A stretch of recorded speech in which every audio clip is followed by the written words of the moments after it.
but I haven't really paid much attention to sort of framing and composition techniques or anything like that. I also haven't locked my focus and exposure, which isn't the end of the world because it's not particularly cloudy, sunny. We've got quite consistent light today.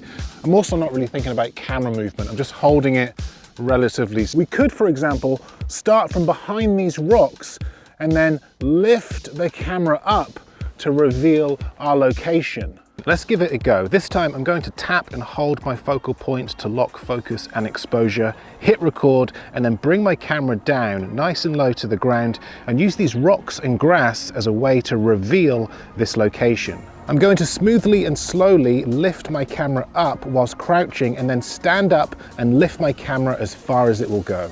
Let's take a look. And just like that, we've created a much more interesting shot that reveals this location.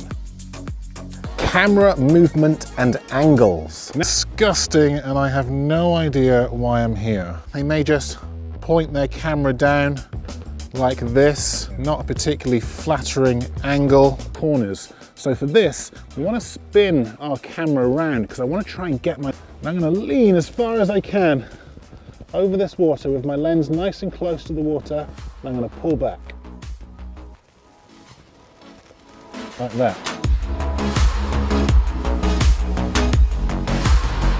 A beginner might look at this tree and think, well, I want to capture all of the tree in this shot. So again, at eye level, I'm going to point my camera down and then tilt up to show the top of the tree, like this.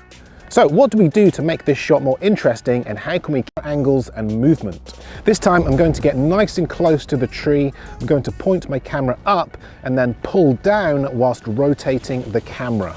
Let's take a look.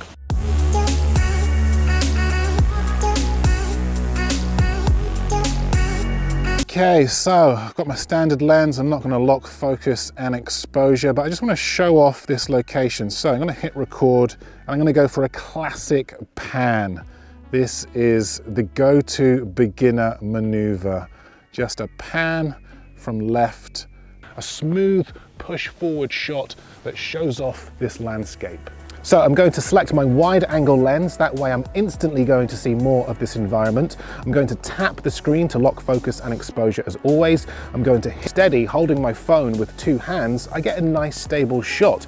With the right technique and image stabilization, of course, you're able to replicate transitions. Now there are many types. Slide my camera to the right using this rock as foreground and as a way of creating a wipe transition. The aim here is to fill the entire frame with something in the foreground, like this.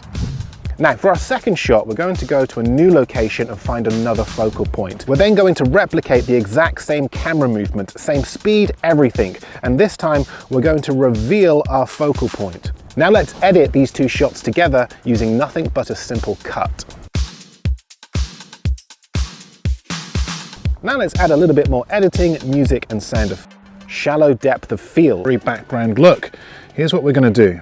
I'm going to simply tap and hold to lock focus and exposure on this grass in the foreground and hit record. I can now move my camera and I know that the camera will remain locked on this grass. This will really help give your footage a much more professional look. Creative mindset. Okay, super easy to use and relatively cheap setup is a great way to give your footage that Hollywood look. Watch feature films and pay close attention to the way in which the camera moves. Then find ways to replicate that movement using your smartphone. This will instantly take your footage from beginner to pro. I've got plenty of videos on this channel dedicated to cinematic camera tricks. I will link them below. Sunset shots, but just wait for the pro version. I also want both ponies in this shot, so I'm just going to quickly pan from one to the other like this. Shot a much more interesting perspective. I'm also going to shoot towards the sun this time and put my focal point between myself and the sun. This will instantly create a more high contrast look, giving my focal point this beautiful silhouette, as well as giving my... Okay, let's try a basic orbit shot. I'm just going to orbit my camera around to the left, again shooting into the sun. This not only gives the shot more depth, but also allows our focal point to reveal the sun as we move our camera the most of it and grab another potential end shot pushing forward across this landscape. Yes, this is exactly what I'm looking for. A smooth push forward. This shot has everything. Smooth camera movement, wildlife, the sunset. This shot really shows off the landscape and would be a great way to end. Starting out might capture this location, including all the mistakes they might make. We're going to be thinking about camera movement, angles, framing, lighting, and at the end of this video, I'm going to edit both of those sequences using music, color grading, and sound effects to see what results. We camera at eye level about to film this rock. Panning, tilting, how bloody boring. Okay, camera pans, tilts, terrible composition, clipped his shadow in the shot, no real thought has gone into camera movement, average. Let's start basic and again use this rock as an example. First thing we're going to do is get lower. Remember, avoid eye level. By getting low, shot number 2, this time I've added a push forward movement to make it even more interesting. Equally, we could orbit our camera around the rock. Slow this footage down, add some music, cinematic bars, and a color grade, and we've now got some. Here he is, he's back, Mr. Boring. This time he's trying to set the scene. Let's see what he's gonna do. He's at eye level again. He's panning, he's tilting. Let's take a look. Okay, camera pans to the right and lands on the tree and the rock. Not bad, but this time I'm going to get low, push forward, and then lift my camera up as I get closer to my focal point. This replicates a gimbal-like movement as the camera pushes forward, up and over this rock. This would look great with some music and a color grade.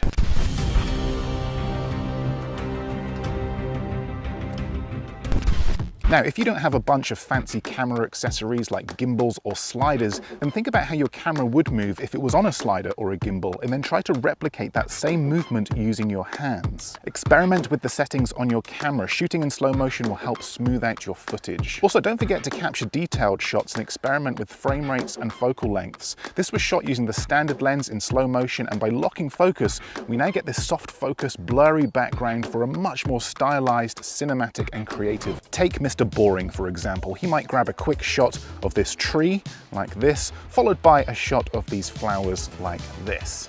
And when we cut these two shots together, we get this. Not bad, but definitely not great. For the first shot, I'm going to start with my camera high up. I'm going to tap my screen to lock focus and exposure, hit record, and then move my camera down using these rocks to fill the frame. We now have a shot that starts up high, falls, and ends with rocks passing through the frame. Okay, for the second shot, let's move locations and change our composition. Exactly the same again. Tap and hold your screen to lock focus and exposure, hit record, only this time we're going to start with the rocks passing through our frame. Try to keep the same speed and movement as shot number 1. Now, when we edit these two clips together, we get this, a much smoother, more seamless transition. Let's see one more example, similar transition, only this time we're going to point our camera up and slide it to the right, using these rocks as foreground to wipe through the frame. And for the second shot, I'm going to start from behind these rocks and slide my camera to the right to reveal this tree. Edit these two clips together and we get this. Linking your shots is a great way to make your footage. Try to avoid shooting at eye level. This is the most common angle that people use and it's not particularly exciting. So make your footage stand out by mixing up your camera angles. Try lowering your camera to get it closer to the ground. This will instantly create a much more interesting perspective. Just look at the difference between these two shots. Try shots pointing down. Top-down shots are a great way to make your footage stand out. Try shots pointing up. This is an often overlooked angle that delivers incredibly dramatic results. Try to keep your camera movement as smooth and as steady as possible. Generally, this is going to give you the most professional look. Also, keep your movement consistent and meaningful. Are you pushing your camera forward, bringing your audience into a scene? Maybe you're lifting your camera up to reveal your location, or maybe you're pulling your camera back to end a scene. However you move your camera, think about the story that you're trying to tell and the information that you want to give to your audience.